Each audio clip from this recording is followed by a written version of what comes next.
My name's Herman Kothe. My family got rock band for the holidays, so I'm getting a little used to holding the mic in my hand. There's my joke to get your attention and wake you up. Let me know if you can't hear me in the back. Hopefully the sound's okay. As I mentioned, my name's Herman Kothe. I've been with the Regional Center System for about 13 years. Been with Alta for 10 years, and our IPP trainer for new employees coming into our agency for about 5 years. I'm going to kick off our second half of the training, which just to refresh you on what we hope you'll walk away today with an understanding of 40 years of our system's history that was condensed down into about an hour, thanks to Carol Risley, who did an excellent job about sharing what the systems look like and how it's evolved over the last 40 years, almost half a century. The next half of the session is going to talk about where we are now and where we're going in the next, hopefully 40 years, or at least the foreseeable future, and the importance of the IPP and ISP, which are two of the primary responsibilities of service coordinators and service providers.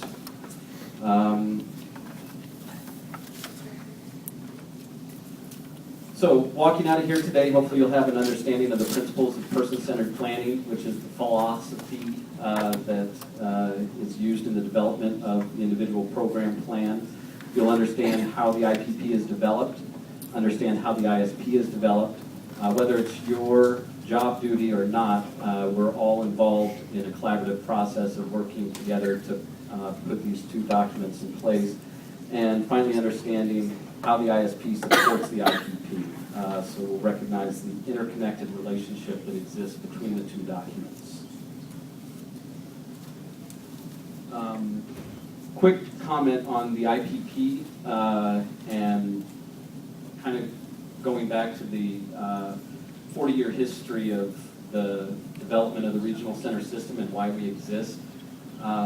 You heard throughout Carol Risley's presentation a reference to independent, normal, productive lives. That's the mandate that exists in the Welfare and Institutions Code for our system to attempt to accomplish for the people we serve. Our agency's vision statement is a future where all individuals are valued members of their communities.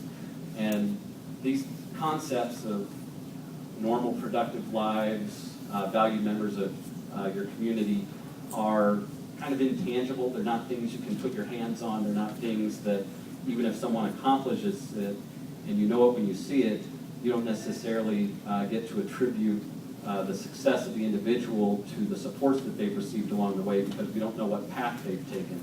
Maybe they're independently employed because of the supports of a job coach, but we don't know if that person would have been independently employed without the support of a job coach unless we know where they started and the path they took. So as we go through this, hopefully you'll see the importance of the IPP and the ISP as documentation that sort of develops a blueprint on how we hope to achieve this intangible, sort of difficult to put your hands on concept of independent, normal, productive lives and a future where all individuals are valued members of their communities. Quick overview of the time frame and the flow of how we get from not having an IPP, not having an ISP, to actually having one. The IPP is set up by the consumer and the service coordinator, hopefully using a person-centered philosophy and conducting assessments in the natural environment whenever possible. So meeting the consumer in a place where they're comfortable conducting the meeting and talking about their goals for their future. You can do some preparation in advance so that we have an understanding of what the life goals, plans, needs, and desired futures for the individual are.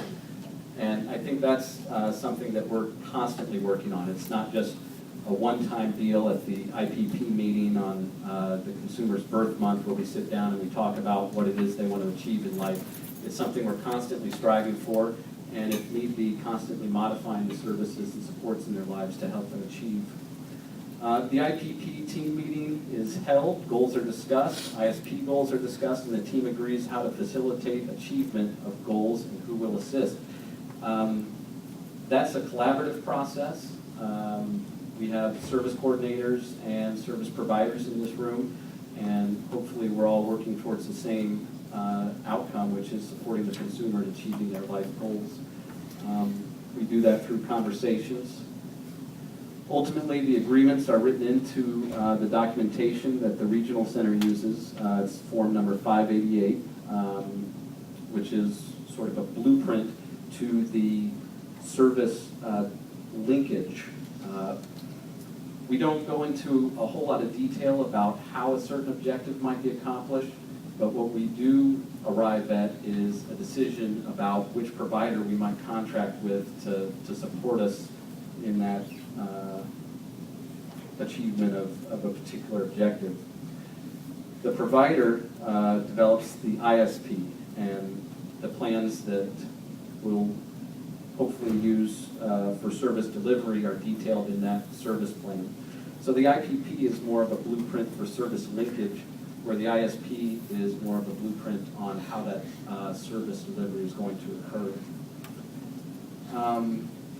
A recent change in that process is before a service is funded by the regional center, thanks to Trailer Bill Language Section 46.4 in the Welfare and Institutions Code, there's now a committee review process where regional centers are required to establish an internal process to ensure adherence to laws, regulations, and policies.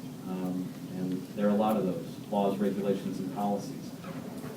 The importance of the IPP and or the ISP, we hope that the individual consumer who's being served by the regional center and the service provider has an interest in what's included in their plan, because it is person-centered. They did have a hand in creating it, developing it, and it should be a roadmap to their preferred future. So we would expect them to have a great deal of interest in what's included in that document.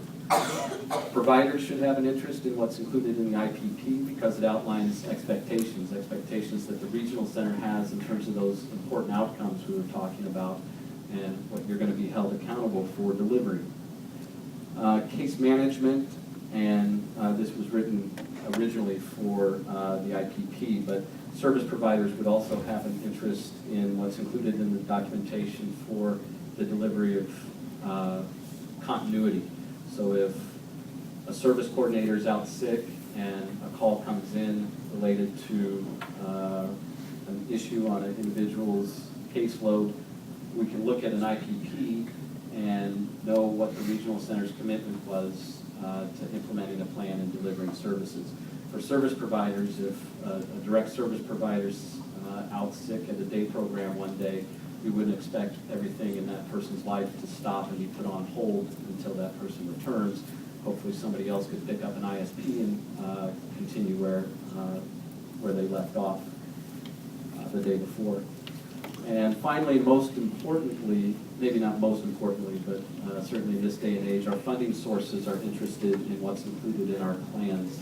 Our documentation justifies the use of our expenditures. It's not enough to say we spent $4.5 billion taxpayer dollars and 250,000 individuals throughout the state of California are living a better life because of it.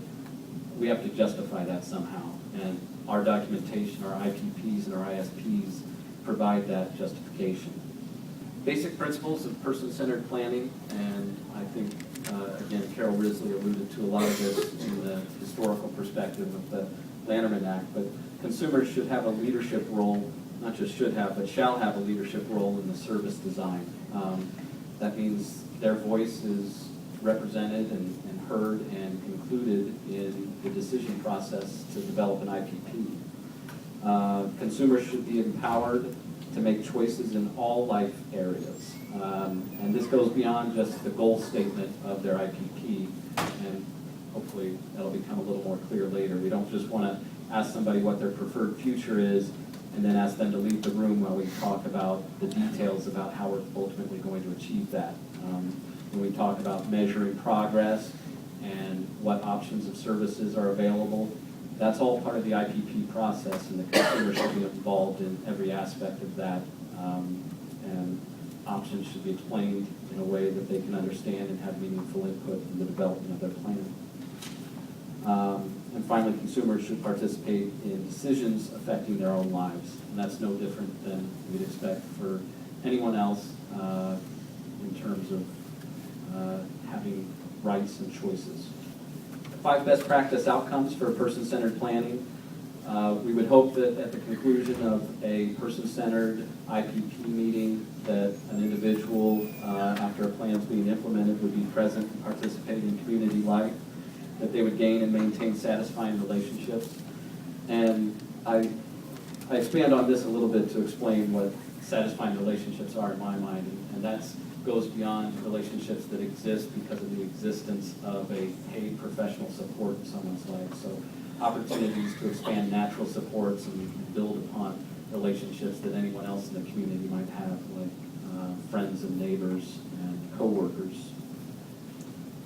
Expressing preferences and making choices in everyday life. Again, just like everyone else has the right and opportunity to do, we expect our consumers to have that and be afforded the same right. Having opportunities to fulfill respected roles and to live with dignity, and continuing to develop personal competence. This is where I kind of put a plug in for not being satisfied with the status quo. And again, everything kind of ties back into the foundation that Carol Risley laid, which is you don't have a meeting and just because there are no problems or fires that need to be put out, assume that all the services and supports that were put in place maybe 3 years ago are exactly what the individual needs to be happy and fulfill a dignified role or a respected role. So always look for ways to improve and strive for continued. Our service system mandates that we do the following. So these aren't just good ideas or things that, as the IPP trainer, I thought would be a good way to conduct a plan. These are things that are required by the Lanterman Act, Welfare and Institutions Code, that the regional center uses a person-centered approach, that we make sure that all the choices made by the planning team are written into the IPP, that we give people the information they need to make choices for themselves. And when I do the IPP training, which by the way is ordinarily 4 hours, you're getting a condensed version of that. I figure if Carol Risley can put 40 years of history into an hour, I can put a 4-hour training for service coordinators into half an hour. But I ask people to put an asterisk next to this bullet because it's the answer to some of our most difficult dilemmas, and that's give people all the information they need to make choices for themselves. And finally, support the many ways that people choose to live. It might be different than what you and I have become accustomed to or that we would want for ourselves. But again, being respectful that there are different ways to live, and individuals with developmental disabilities have a right to choose how they want to spend their time and lead their lives. Maintain a person-centered approach. In order to do this, I think it's important that we assess a consumer's preferred style of communication, regardless of the impact of the level of the developmental disability. People have ways to communicate with us, whether it's nonverbal, behavioral, assistive communicative devices, and sometimes it requires patience on the part of the people that are working with them. And I think everybody in here is in this field for a reason, and hopefully we have the respect to give people the time they need to express their preferences to us and be open to listen and hear what that might be.